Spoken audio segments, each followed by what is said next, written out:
I accidentally read my wife's text message and regretted it. I'm 32 years old. My wife and I had been together for almost 10 years. I thought I knew her better than anyone in the world.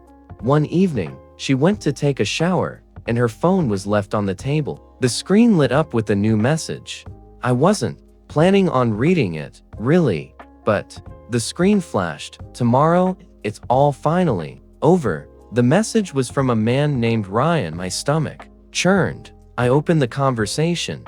There were dozens of messages. I can't wait any longer. He doesn't suspect a thing. Just a little longer. My hands were shaking. 10 years of marriage. And this is how it all ends. I pretended I hadn't seen anything. I didn't sleep all night. The next day, Emily's wife said she'd be working late that evening. Knew right away this was it. The end. After work, I went to pick her up.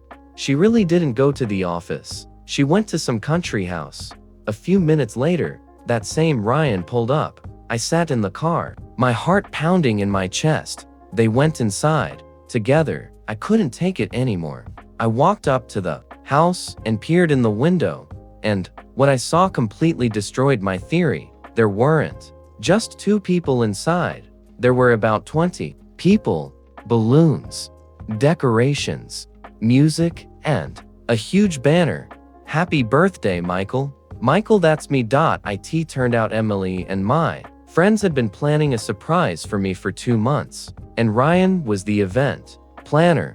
All these strange messages were related to the party preparations. I felt so ashamed I wanted to sink into the ground, but the story didn't end. Their as guests began to gather around the table. Ryan asked to speak. He said there was one more surprise. Then he pulled out a folder of documents and handed it to Emily. She burst into tears. I didn't understand anything at all. Then Emily looked at me and said, "Remember the orphanage where you grew up?" I nodded.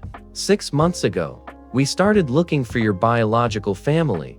I caught my breath. It turned out Ryan was a private detective. All these months, he'd been helping her search for my relatives, and they found my older sister alive. She was standing right behind me. I turned around. The woman was looking at me with tears in her eyes. We hadn't seen each other for over 20 years. That evening, realized 2 things. First, you shouldn't jump to conclusions based on a few messages. And second, sometimes the biggest surprise comes just when you're sure you've lost everything.